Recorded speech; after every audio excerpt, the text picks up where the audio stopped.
And I'd love to go a little bit back on your journey and just pick up on a few things. You know, you said you built a £500,000 business in 3 years off of your own back before you dived into working with Sugar.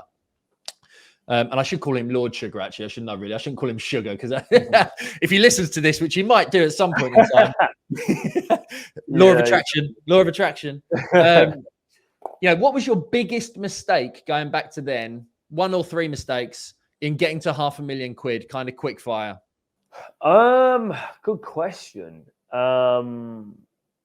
My biggest mistake was entering into business without understanding business, because I could have saved myself so much money. I mean, at 25, I was doing well. I was making money, and I was living good. So the business was relatively successful in terms of it was profitable and so on. But I was making loads of mistakes because I didn't understand people. I didn't understand systems. I didn't understand processes. I didn't really need sales and marketing in that model because it was a B2B model where I worked for property management companies. So as soon as there was sales and marketing to win the property management company, but it was more me meeting them rather than any, sales marketing material and so on. But, I won those contracts. And so the work was always just guaranteed. So it was more operational that I needed. I didn't put systems in quick enough. At 25, because in that time I actually had a building company as well, and we were doing, I don't know, something like 4 refurbs a week when I was 24. I had the plumbing and heating business, and I had this company called Impragas Property Maintenance. Funny enough, I used to work for Progressive. I used to do Progressive refurbs under a guy called Adrian. I don't know if you ever met him. Small guy, no. Glasses. And I used to do, when they did like their program where they would find a house and then refurb it and then whatever, it was like back in 2013, 2014. So I used to do like 4 Progressive refurbs a week. I was refurbing HMOs for all of these landlords. I was really into the property world back then. And I had the plumbing company. But there was one day where I was at breaking point. I had no systems, no process. I ran everything in my head. I was a beast at 25, and I worked 7 days a week, 6 a.m. till 11 o'clock at night, sometimes later. And I had to shut the building company down because I was at nervous breakdown point. Somebody rang me on a Sunday and they moaned about the tiniest little thing in one of these refurbs. It was actually, we didn't silicon underneath the kitchen cupboards. And I was like, you know what, screw this. And then next morning, I called all of the property management companies. I said, listen, I'm just remaining with the plumbing and heating business. I'm shutting down the construction company. It's causing me too much aggro. We were doing, all sorts, landscaping, building, refurbs, roofing, plastering, painting and decorating. And my specialist niche was Impra. It was Impragas, not Impra Property Maintenance. And so I said, this thing might kill my plumbing business because if the quality, I was using lots of subcontractors. If the quality of the work isn't there, people are going to judge that against Impra, not Impra Property Maintenance. And so I made a decision to chop it off. But I actually gave away a very, very good business that I'd built and worked very hard for. So systems and not getting trained early enough to understand business. I should have done that before and got a mentor when I started. That would have been better. Next was to implement systems and processes a lot faster so that you can manage the growth. I've always been excellent at winning work, making sales, big impact at the front end. But if there's no infrastructure in your back office, then you'll cripple everything. And then finally, number 3 was not be that crazy entrepreneur that jumps onto every idea that comes into his mind. I mean, I used to do mad things like starting call centers and stuff. I'd have an idea and I'd be like, right, I'm starting a call center. So then in my office, I would just, I went and bought, I remember one thing, I sunk like 25 grand into this call center at the back of my office. And I'm going to have guys ringing around and they're going to call Mrs. Smith just out the blue and ask her. GDPR weren't such a big thing back then. I'm going to ask them too. I gave them all phone books. So I had all of these booths made at the back of my plumbing office. And I remember I got some worktop, ran it along the back, propped it up, chopped it into 4 desks, put sliders in between, bought all the computers, got phone lines put in, and got 4 BT phone books. And they were sat there with headsets, ringing through the phone book, crossing it off. I spent about 25 grand on it. No business plan, no idea of when it was going to return me any money. Just wasting money on stupid stuff. that were like, distractions from my core business. So I've got a lot better now at not just starting random things. I still get the crazy ideas, but I don't start them like I would have done. Yeah, I love those three. Love those three. I think many shiny penny syndrome, as it can be called. I was going to pick up on that. If you didn't say that as a third one, I was going to say, because what you said there is if you've got 2 businesses, 3 businesses, you're only giving a certain percentage of attention to those individual areas. And if you don't have the systems and processes, then you can't allocate the correct amount of time to grow multiple entities. Systems, team, strategy, they're all such vital keys to having more than one entity.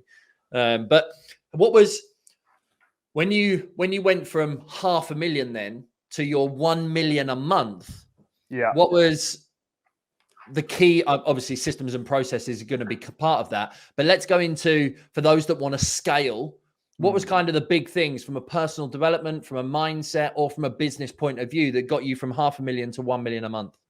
I mean, from a business point of view, I'll say first it's leads. If you haven't got leads, then you can't make sales. If you haven't got a proactive lead generation strategy, a lot of people in construction work reactively, you see, and probably across many industries, people that start gyms, takeaways, and all this stuff, right? They start the business and they expect their phone to just start ringing off the hook. I'm like, well, where are you looking to bring in your customers? What more marketing strategies are you using to get consistent, daily quantifiable leads that you can predict a sales conversion on to predict your income?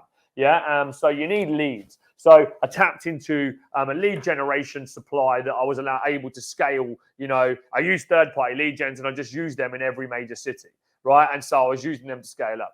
Then I learned sales. I became obsessed with selling.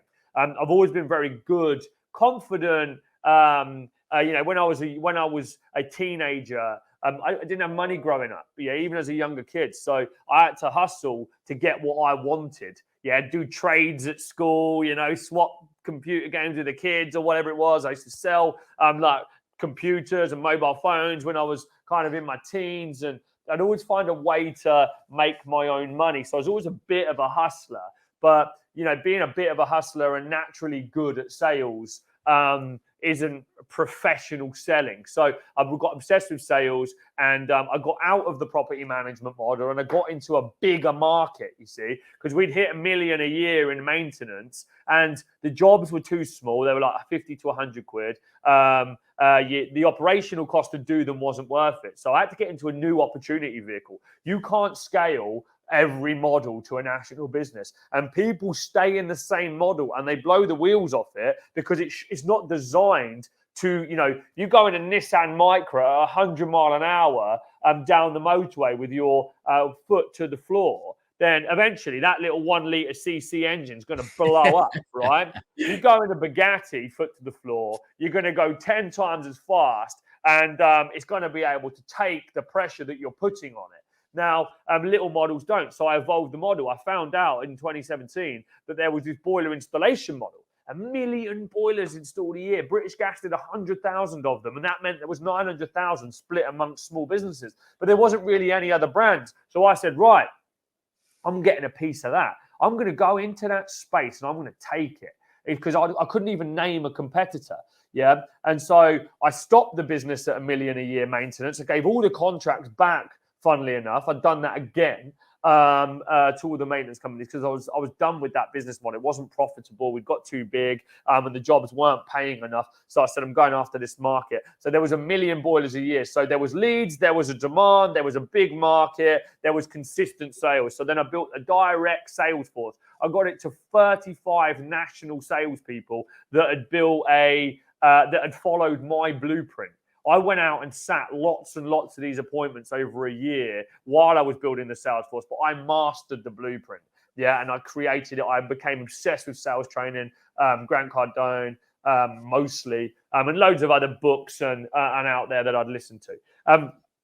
And so I became shit hot at actually selling. So I created this direct sales business that was a lot more effective. So that allowed me to scale. I then got a really, really good operations manager that took over my back office. We built fantastic back operations. You know, we were doing 500 installations a month nationally. So we had to orchestrate the supply chain, orchestrate the installers, orchestrate the aftercare, orchestrate the 35-man national sales team that needed 5 appointments each a day. That was like 90 sits a day just on my sales team nationally. So it was a very big operation. So I then had to hire in the right people. We moved into a great CRM that allowed us to scale within that system. And so people, system, so leads, sales, people, systems, and processes. And because the sales were profitable sales and that you bought the materials, got paid on the day, you've got lots of cash flow coming in. When sales were good, cash flow was super strong in that business. It was just very risky if you had a bad month or,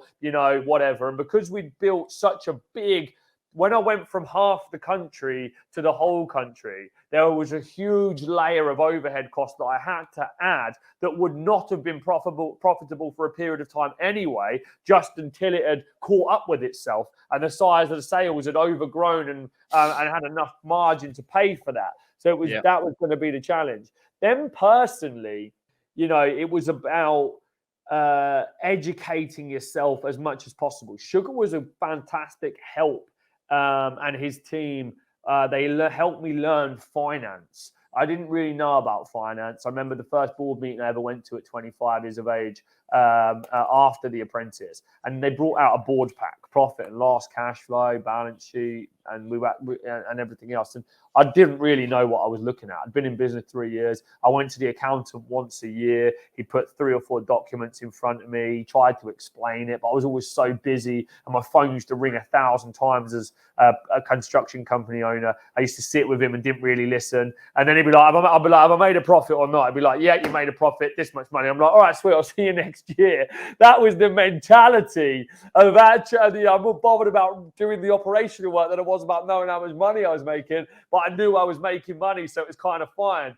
And then I remember coming out of that board meeting thinking, holy shit, I don't know what I'm talking about. Yeah, I'm back. I managed to blag my way through the meeting, and then I came out and I just started watching every video I could get on finance, on accounting, on everything. So when I went back to the next board meeting, I understood the documents. And then I kind of approached every other department like that. My key as a CEO was never to know everything about every department. It was about hiring the right people, but know 10 to 20% of their job so that I could hold them accountable. Nobody can pull the wool over my eyes in any area of business. I understand accounts inside out. I understand marketing inside out. I spent millions on marketing over the years. I understand recruitment. I must have hired about 700 people in the last 10 years. I've been in business 10 years now. I've done millions and millions in sales. I understand sales. I understand operations. So, you know, I'm not an expert in any one of those areas really, but I'm an expert of knowing 10 to 20% of all of them. And I'm an expert at making people do what they need to do within them roles. So, you know, I made sure that I understood every part of my business, not leaving it to other people. The amount of times I see people bring in consultants or they used outsourced digital marketing agencies, for example. People give digital marketing agencies their marketing and say, here's some money, go and do this for me. Yeah, but they don't know about marketing. They don't know about conversion. They don't know about cost per lead. They don't understand ads. They don't understand copy or the hooks or the content. And so they give it to a digital marketing agency who's probably paying someone who's got like 5 or 6 accounts who just puts a generic shitty ad out there that absolutely does nothing. And then they spend $2,000 a month on ads, and then they blame the digital marketing agency. Every digital marketing agency I use is crap. They don't get me any leads. I said, when was the last time you spoke to them, looked at the report? Well, they send me a report once a month. I'm like, do you look at it? And they're like, no. I said, well, I'll be ringing them every day, twice a day. Right, I'm literally bombarding them, hammering them. What's going down? Where are my leads? What ads are performing? What ads aren't performing? Yeah, how much are we spending? What can we do to improve? What can we do to be better? But people don't understand marketing, so you can't hold them to account. Just like if you don't understand accounting, you can't hold your accountant to account. You know, in Impro, I had a finance department. It was crazy, right? You know, you think about then I had an FD, I had an assistant FD, I had an accountant, and I had about 7 people in my accounting department, actually.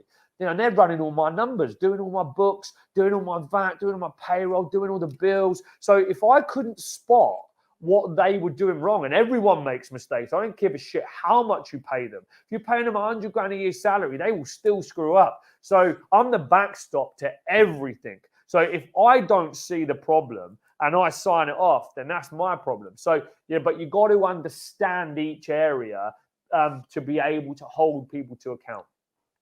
Yeah, I love that. It's so true. The marketing one really resonated with me because that was, 2015. That was why I hated the business. I'd spent thousands on trying to get a marketing agency to get me to page 1 of Google, and I never got past page 3, and had no clue what I was actually doing, and just constantly thought that if I paid someone else to do it without understanding the job, without understanding the skills, without understanding the business area, that miraculously they were going to be able to do what they were selling me that they were going to do. But yeah, I love that without a shadow of a doubt. And there's a real business lesson for everyone listening in terms of how to get to £1 million a month. For my, I talk about leads, sales, strategy, systems and processes, and team.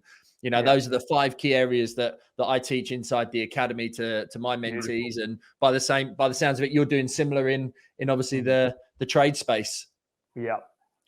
Yeah, exactly right. And, when I exited Impragas, actually, like a true entrepreneur, I saw that there was a problem. Why did I build a national company? And why did I have to leave it in the way that I did? Yeah. Well, you were a plumber at 22, Joe. And at 29, you were a CEO of a national business. Now, hats off to you. You were able to achieve something pretty impressive there. But also at the same time, okay, you were a plumber that had started a plumbing business. You weren't a business person. So if you would have known more about business along that journey, maybe you would have made it a better success. And so I realized, and I said, well, Jesus Christ, how many business owners are there out there that don't actually understand about running a business? And so I was going to go all in onto all entrepreneurship. I was going to go into all business. I launched a company called Power to Succeed, and it was going to be power to sell, power to coach, power to podcast. I was going to become your personal development trainer in all areas. And in lockdown, because kind of lockdown was kicked in at like March 2020, I did a few webinars on Power to Succeed and Power to Sell. I was going to do sales training. And it started making some sales from it. Then I did it also in the Trade Mastermind. And like literally the first webinar I did, I banged like 20 grand in an hour and a half. 20,000 profit from my apartment in a shirt and a tie with some joggers on underneath it, right? Because it was warm. And I was like, oh my God, what have I tapped into here? Next week did another one, another 20 grand. I did like 80 grand profit basically, because all I did was do a teachable course on, it was a sales course. It was my Power to Succeed sales course rebranded under Trade Mastermind. And it was a good course, 2-hour course. Yeah, and I was charging £1,000 for it. Yeah, on the webinar, I have a few other bonuses, right? And 80,000 I smashed, and I was like, wow, this is crazy. Then off the back of that, I started selling coaching for £1,000 an hour. Within like 2 days, I got to 20 grand coaching. So I was doing webinar, I was putting in 20 grand from coaching, basically 20 hours a month, 20 grand. So that was almost pure profit because it was my time at the time. It was lockdown. I was doing them by Zoom. I wasn't going anywhere. And then I was doing 80 grand in webinars. So I was like, this is insane. I couldn't believe it because that was all my money, right? And then in Impra, all that money was going back into this insane overhead and structure. And I was taking a salary. And then I was like, what, on this trajectory? I'm going to make £1 million this year. And only a month ago, I just lost my empire. So I'm like, right, this ain't so bad. It's not as hard as I thought it was going to be. So I was back in the game in like 4 to 8 weeks, making really good money. Better money that I was even making at Impra. I mean, and I had all of that insane stress. And so the Trade Mastermind was born basically out of a real life business problem. And that was that plumbers start plumbing businesses, electricians start electrical businesses, and builders build houses. But who's teaching you how to run a business until now? Then I used my brand, I used my story. What we achieved in the marketplace was phenomenal. We understand every area of business, and we also understand failure. So I hide from the failure. I say, listen, learn from my mistakes, pay me, and I will stop you from having to ever go bust. right? Or I'll give you the tools that you need to do to protect yourself the best way that you possibly can, because I understand the downside. You know Adam Stott, right? Yeah. Yeah, so Adam was my mentor when Impra was struggling at the back end. I used to work with Adam quite a bit, and he was helping me. Now, Adam lost his business. It was a big company, right? £40 million car business. And he lost it. Now, when my company was really struggling, Adam was incredible for me.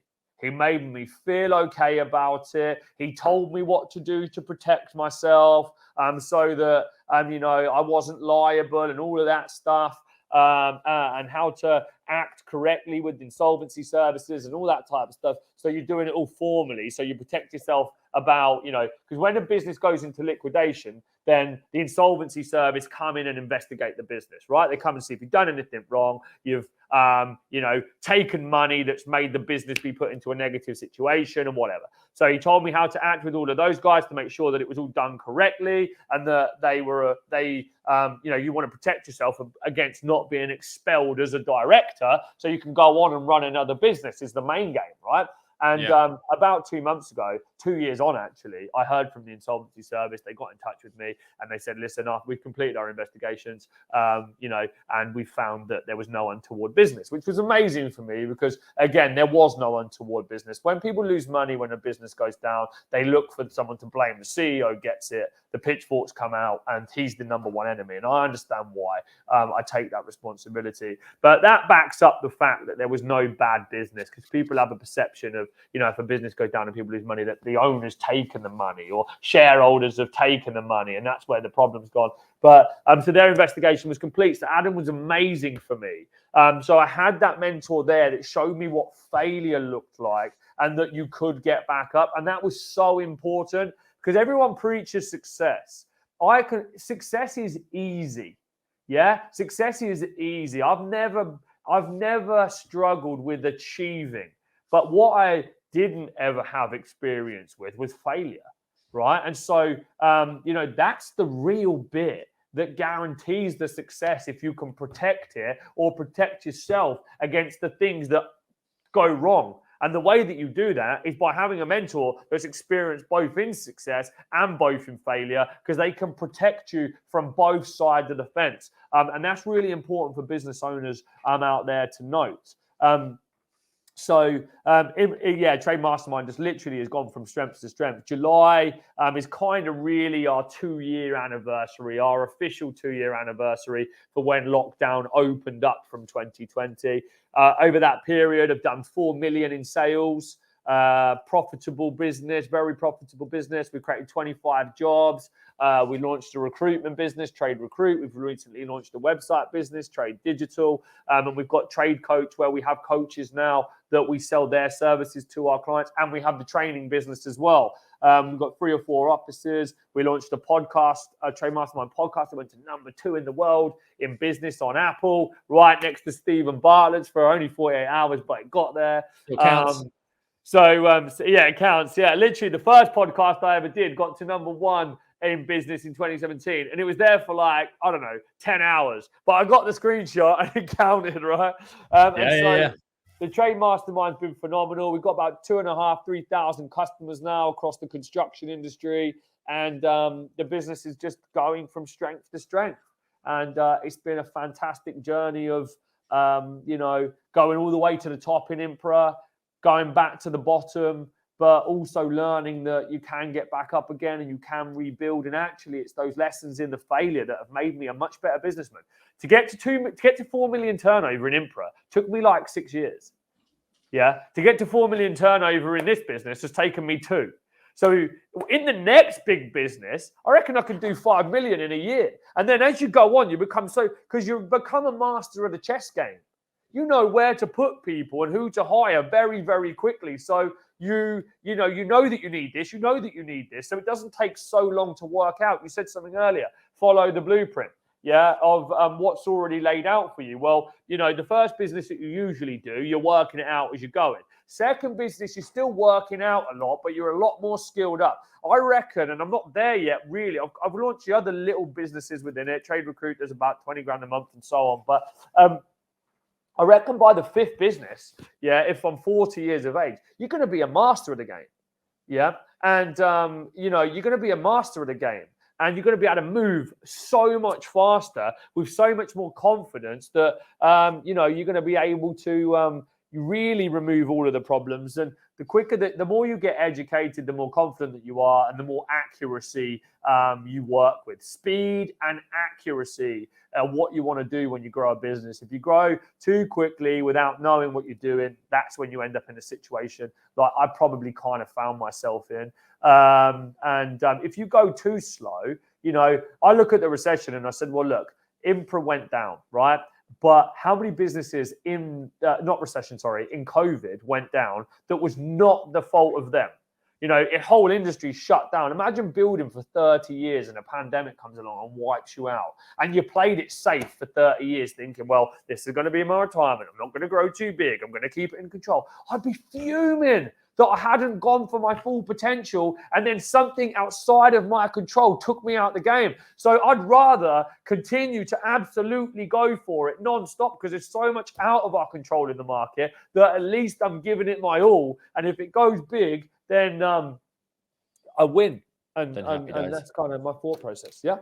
Yeah, no, I'm completely with you on that. And I can agree from my journey, people that I love the image, which is the iceberg, where obviously you see 3/4 of it under the water or 90% of it under the water, and you just see the 10% at the top. And exactly as you've said, to get to to get to 500,000 or to 750,000 or to 1 million, it takes less time because you've already been there once. You know the steps and the process in which to follow. But Joseph, I really appreciate you coming on today and sharing your lessons, your failures, your mistakes, as well as your insights, your strategies, and your successes.